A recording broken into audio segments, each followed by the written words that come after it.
today I have a co-host, and just so you guys know, I'm real excited. I've gotten so many questions about Opcity. Now, if not all of you have Opcity, don't panic. Okay, what we're going to talk about today is going to apply to any referrals that you get, potentially converting people who call you that are cold calls, whatever. Okay, so like best practices. We are talking mostly within the context of Opcity, but it applies to any referral source, any sort of live transfers, even sign calls and things like that. If you don't know me, I'm an agent at JPAR. I'm top 1% in the US. I have been for 8 years running. I am a real estate coach. Feel free to join us also on our Facebook page, The Real Agent Flex, where we teach agents how to build businesses, not jobs. There's a big difference. And I have with me today my fellow team lead of the SEAL group, which is our group here in Dallas-Fort Worth, Texas. And her name is Rebecca, and you're going to notice something. Our voices sound almost exactly alike, and we also share the name Harris because, yes, we are sisters. So if you didn't think that you could work with family, we're here to prove that is wrong. We work well together. We're yin and yang, and I'm super excited to have her on. So Rebecca, yes, she has done a lot of Opcity leads and been super successful with them, gotten a ton of referrals and repeat business off of Opcity, which if you don't know what that is a live transfer service. So basically you get a lead, you claim it, and then bam, you're on the phone with that lead. So we want to talk about best practices. Rebecca, I think you're like ranked for the region at the moment in like the top 5, right? Somewhere around there. I can't remember. In fact, actually, I'm going to turn off my leads right now.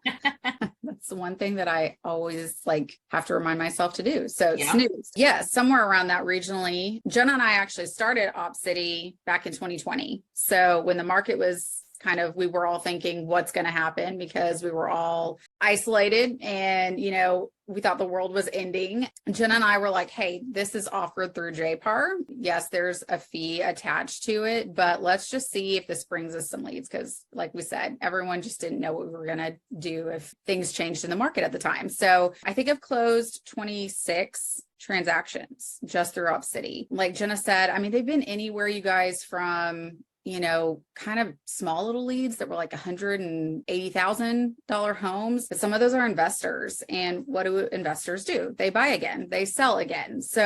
And they also have other friends who invest. So I feel like it's been really good. And I know Jenna's had the same experience of just, hey, you get these leads, but you can get a ton of referrals. And some of them bought, 3 years ago. And then 3 years later, I've been able to help them sell the house they bought. So I feel like it's been a great return for me to invest time into Opcity. Yeah. And if you guys, again, hang on, because we're going to apply this to some other live transfers and give you some other transfer services too that you can opt in for. First and foremost, I want to tell you guys something. Rebecca was a nurse before she came into real estate. Made the switch 7 years ago now, 6, 7? Okay. Oh my gosh, the time is flying. It's just weird. And she has more than doubled her previous income. So if you are trying to figure all this out and figure out, can I make it in this industry? Yes, you can. And the reason I point that out is to kind of track her mindset toward these leads. Now, I talk to a lot of agents. I do a lot of coaching. Sometimes when they hear that a referral fee is attached to a lead, they don't want to work that lead. Somebody who's more than doubled their income as a nurse, which she was paid really well as a nurse. Okay. So she's making a lot of money. All right. In real estate. And she is still taking leads attached to a referral. Why aren't you? And I want to point that out because it's critical. It's because you're not thinking big enough. You're not thinking of that, whatever referral fee it is. I don't care if it's 20, 50, 30, 40, wherever you're at. For some of these services, you're going to be paying a referral fee. Who cares? Because you know how many phone calls it takes you to get a lead that didn't like, know, or trust you already? 12 to 15, just maybe, so that you can get an appointment with them. So this is a human being that is being given to you that is saying, I want to talk to an agent, and you pay a referral fee for that. But you're not calling them 20,000 million times to get that first conversation. Also, did you hear what she said? You pay a referral fee, but she's gotten repeat sales and referrals from these people. One person should always end up being 5 to 15 other people for you. And if you are not thinking that way, you are not thinking like a business owner yet. you are thinking like a one-hit wonder. Don't be the one-hit wonder. Like, do a freaking awesome job and turn that lead into more leads. It should always be that way. Guess what? I'm not a CPA. I'm not an attorney. Talk to your CPA. But all the brokerage fees and things that you pay on that 1099, talk to them about write-offs and things like that. It is an investment. Let's talk about best practices. And don't be humble when I ask this question. Okay, Rebecca was really trying to avoid this call today because she doesn't like to be on camera. Somehow I am totally fine in front of a camera or on the phone with a total stranger or a potential client or a client, but get me in front of colleagues standing in the front of a room or on Zoom and I'm just awkward. It's just the truth. So, anyway. Well, you haven't been awkward, but I want to ask, give me the top 1 or 2 reasons why you have been successful converting basically these people who did not know you even existed in the wide world into clients. I mean, I think the biggest thing, course, and I feel like Jenna said, this isn't just going to pertain to Opcity. I mean, this can encompass our entire business and how we initiate with clients or potential clients. So I think the biggest thing for me was I kind of honestly finally figured out a formula of when someone's transferred to you, typically it's kind of I would not even say maybe warmly, but it's definitely more warm than the leads that you get through. You're running ads and things, and it's kind of like cold calling essentially. But there are those people that come through and they had no idea they were going to be connected to a real estate agent and they think you're the listing agent, or they just have no idea who you are. The biggest thing is I've just kind of got myself into a pattern of how, not just with Opcity leads, but how I take these leads and I mean, you have to know how to convert. So if that's not your strong point, you can get there. I mean, none of us are great at conversion. I guess there's some people who come into it and they kind of have the knack for it, but I definitely did not. And I had to learn it. I do feel like, I've heard Jenna speak a million times on her formula, which really putting that into practice is what helped me convert. But I feel like the biggest thing for me is as soon as I get these calls, and I prefer these calls if I'm sitting in front of a computer and I'm not driving a car, because I always take notes. I want to be able to remember things. So first thing I do when I get these calls is you want to make sure you do establish that trust, because if it's someone who didn't know they were going to reach a real estate agent, you need to make sure that they know, hey, John, this is Rebecca. I am with JPAR Real Estate. Just wanted to let you know I am a trusted real estate partner with realtor.com. And that's why we were connected today. I've been working with them for X amount of time, or if you want to say I've been in the industry for this amount of time, just so they know that you are partnered with realtor.com. That makes them already feel like, I think they can trust you because they know that you're partnered with them. So I think that's kind of the first thing that I do. And then whatever criteria they came in on, whether it was a certain address, which I usually do while they're connecting me after I win the lead,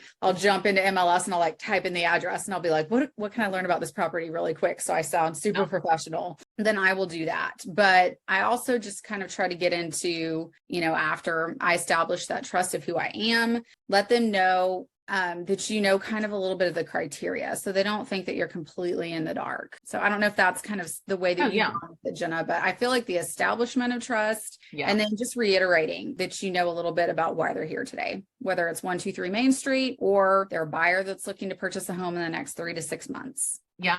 Okay, perfect. So what I'd like to say, because I got my pen out because I like to take notes.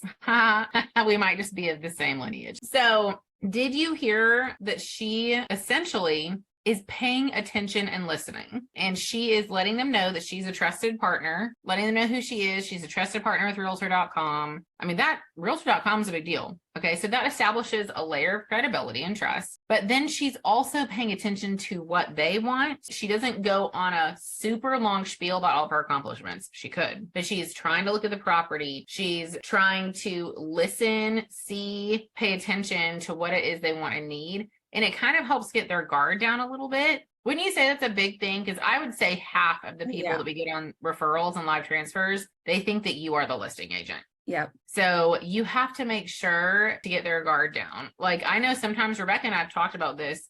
Sometimes one of the first things out of our mouths is, hey, I know you were looking for the listing agent. Well, guess what? I'm not the listing agent, but I can still help you. I'm actually because I like to do the same thing. I like to try and get on the MLS or at least realtor.com if I can't like log an MLS fast enough to just look at something of the property. Well, I have the information right here. And if there's not any questions that I can answer right now, I can get with the other agent working on this and make sure to get those answered. Yeah. See how that kind of lets our guard down. And Rebecca, what would you say? I know what I would say. I feel like we're probably going to say the same thing-ish because we've worked together for so long. But if they were looking for the listing agent, I know we always have two things that we like work on with this objection air quote, but if they were looking for a listing agent and they called on a property, how can we like even just get their guard down further? And because I know everybody thinks that they're going to be charged more money or that they're going to save money. Yeah. I mean, do you ever broach that with them just like point blank? I have before. It's been a while since I've had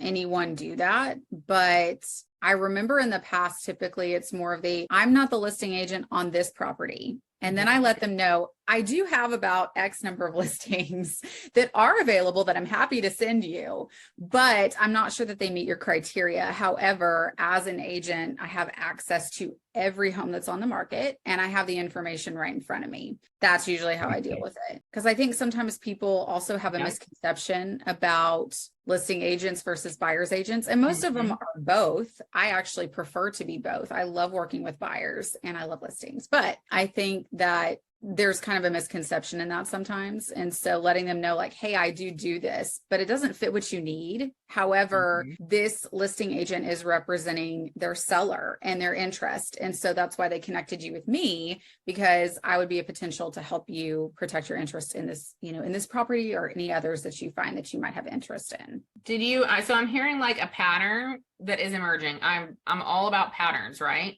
Because if you can put something in a formula, you can duplicate it. I'm hearing establish trust and credibility. And I'm also hearing listen. Like she listened to what they want. She's probably going to ask them more questions. We don't have like a role play thing going on necessarily, but I know that she does because I have her recorded phone calls because we both record our phone calls sometimes. So we ask a lot of questions. Why? Because you want to pull out as much as you can from them and then see how she educated them. And it's not in some, well, let me tell you, it's like, look, it's a very soft way of educating them. You're letting them know, like, it may not necessarily save you money to work with a listing agent. I actually have access to all of the properties on the MLS. You guys would be floored. People do not know this stuff. I'd say 99%. Yeah. They don't know it. And so it's showing them that you're an expert. You're offering them something of value. Something I had to say recently, which I have a listing appointment for a $900,000 house today through Opcity people. Can I get some amens? Okay. And I literally have only been working with these people for a week and a half. They only wanted to talk to the listing agent until I said, especially if they're looking at kind of these, like really listen to your client. That's one of the top things you have to do, but just listening and kind of reading between the lines, I was like, look, I understand it can be a little off-putting to be put in touch with someone you thought was a listing agent. And they're like, yeah. And I was like, let me tell you something. It won't necessarily save you any money to not have representation. Because most of the time listing agreements are written this way, where the listing agent will just keep all the commission. Okay. Not necessarily, but 99% of the time that is. So they were like, oh, it's not going to save me or the sellers any money to not use a buyer's agent. So why would I not have representation? Okay. And then start to educate them and bring them value on the property. Say, I can bring you documents. I'm actually in here right now and I'm seeing this, and this about the property. And then just continue to ask them questions, educate, bring value. And literally that's all I did. I got in front of these people and we didn't get the house that they wanted. We were up against an investor who didn't do an option period and stuff like that. But we're making moves to do that. I'm going to list their house, hopefully. It's a kind of unique situation, but we'll see. So listen, build trust, give value, and educate. What else do you think we should let them know about connecting with leads, primarily that are either live transfer or that have been connected with you?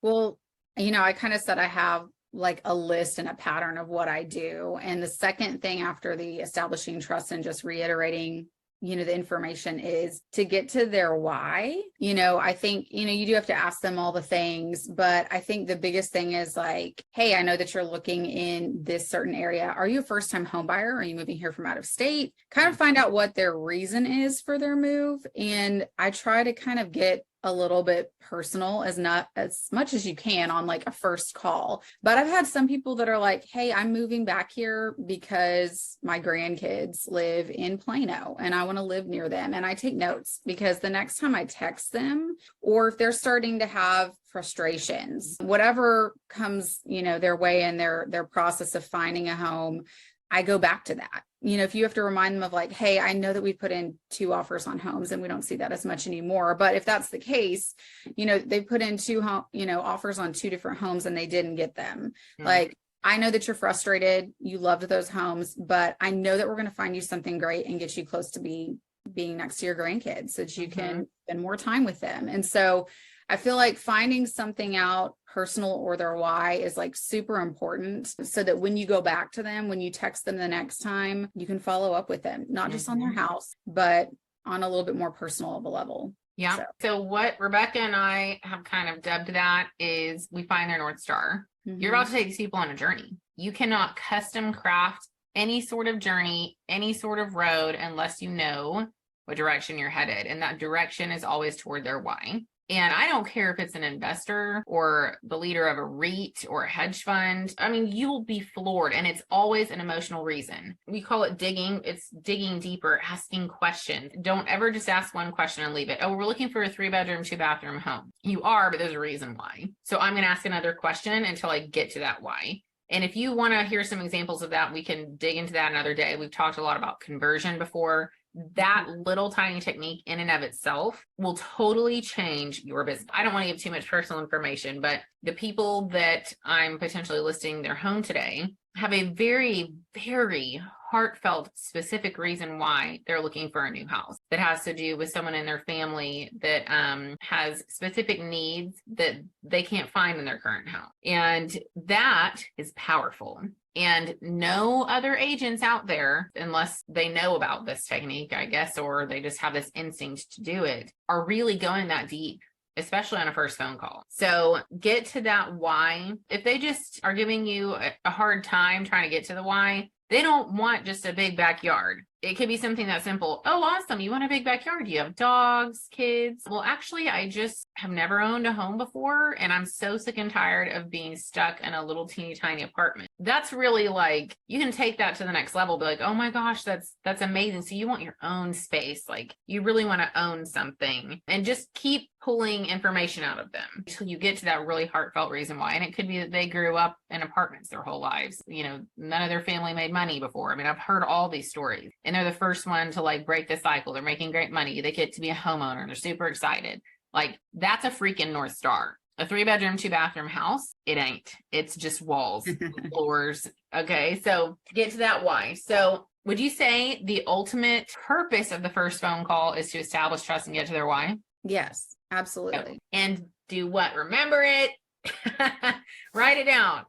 Put it in your CRM in the notes right after you get off the phone call. Okay, perfect. So I hope that helps. Now, guys, before we get off, I promise to give you some Opcity tips. I think there's a couple people in here who literally came just for that. If your score is down on Opcity or any of these referral platforms, they all kind of work the same. They work off of algorithms. The first thing that you want to do is change your zip code. If your score is low, change your zip code. It can be 1 over. I actually had a really low score for a while because I just turned it off. And I found out that if you turn it off for more than 2 weeks, you're going to drastically drop. Within, I think, a week of following what I'm about to share with you guys, my score went from like 108, which means like basically I'm not getting any leads, to 114. And it made Rebecca really mad because I didn't take leads in a really long time. She's like, mine's, or I think it was 115. She's like, mine's at 114. Dang it. And I'm like loaded with leads and closing deals. And like, I hadn't been using it for a while. She's like, I got some tips I can share with you. Hold on. It is really funny. So change your zip code. It kind of resets it. And don't tell anybody, like, don't go share this online because I don't know, I don't like Opcity to get mad. Okay. Also, when you go to update, it needs to be at least 30 to 50 characters and 3 sentences. So it needs to be literally, y'all, I say the same thing for everybody. If I don't have a specific update, if they're just in a nurture phase, I'm like, I'm working really hard on this lead, period. I'm nurturing them in my CRM, period. We'll keep nurturing them in my CRM, period. Guess what? There's your update. Copy, paste, bam, bam, bam, into all of them. You're done in like 10 minutes. Okay. That will raise your score. Another thing is broaden your area, and it doesn't have to be a permanent thing. And just accept. And also, if you want to get your score up looking like you're accepting a heck of a lot of leads, start to accept leases. Now, this might make people, you do what you think you need to do. I don't work lease anymore unless they're personal friends and family, or a referral from somebody out of state who needs me to take really good care of their mama or something like that. Okay. But other than that, I don't do leases. If I were a new agent, I would. But for a while, I accepted leases on Opcity because no one else is doing it, and my score skyrocketed. And you also have to follow up with these people, I think a minimum of like once a week for a couple months, and you will see your score really skyrocket. Okay. And a lot of these folks who come in for leases, little tidbit, unless you're in an apartment location, they have way more options outside of the MLS for leases anyway. And I'm really honest with them about that. And I typically send them to someone else, and I do not take a referral. I just send them to somebody else who can do a better job, because I have access to maybe 25% of leases online, at least in Dallas Fort Worth. And the other 75%, they're going to do better without me involved. That will skyrocket your score. Anything else on there, Rebecca, that you can remember to get the scores up on Opcity? What I've started to do recently, because I felt like mine was like a little lower than it should be, is of course make sure you follow up and that you're not delinquent, because I've done that before. It's hard to remember those types of things sometimes. I would just make sure that, like, if you do meet with someone or they're in the next phase, that you remember to update that. Because there was one client that I closed them out properly, but I didn't move them along the kind of the ranking of, hey, client spoke to them, met with them, contract or whatever. And I went straight from like spoke with them to, oh my gosh, we went under contract 5 days ago. I need to update that. So, and it does help with that. Now, if I have some people that aren't responding to me, I do the copy paste a lot, like Jenna said, for your update. But if there's someone that I've gone in and I've sent them a bunch of properties and they're super active, I'll kind of change that up as well to like actually say in there. And it kind of reminds me too in the notes section to go back, and I remember exactly what we talked about. So, and a lot of times I'll copy paste that over into my CRM as well. Yeah. So I can stay up to date on our conversations. And I did forget this one too. So do that. And then also, you can text people through most of these platforms, even if it's not Opcity. Okay, which I'm going to give you a couple other platforms to look into here too. Text them like right after you get off the phone with them, because they will send an automated text for you, but you don't get points for that. Like, you don't get a good score for that. And I would say don't do any sort of qualifying in that text either. Just be like, thank you so much for your time. Thanks for sharing some of your time with me today. I know that you're a busy person, and say something about their why that you found out, hopefully.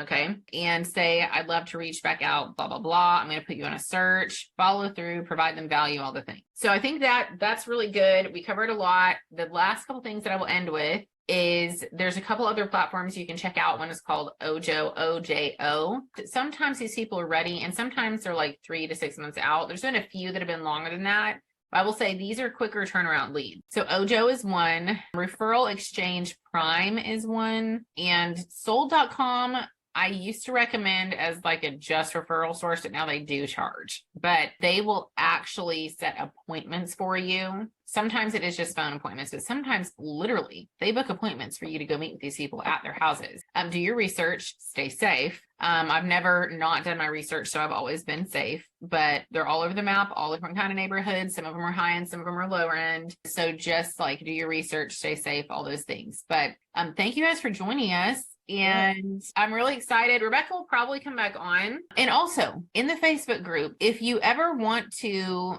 ask me about other referral services, I've probably used them. So just tag me or Rebecca. We've tried it all. We've tried it all. And the reason we love referrals is because like, it's just another layer. Y'all, if you think of your lead gen like a river, I want all sorts of currents. I want faster currents. I want slower currents. I don't mind picking up the phone and calling people. I want attraction marketing. I want it all. I want like layers upon layers upon layers of leads. And I love referral sources because I only have to pay on those initial leads, buy or sell. And after that, they're mine. So they make their money. It's an investment into having another person from a different sphere that now I have access to all of their sphere if I kick butt. Thank you guys for coming. So thank you all. And if you all have any questions on kind of my patterns and like the flow that I use, you can always text me. If you don't know how to get in touch with me, Jenna will tell you, but I'm always happy to kind of go over that with you guys as well. Awesome. Thank you guys. Have an amazing Wednesday, and let's keep winning. Happy Wednesday. Bye.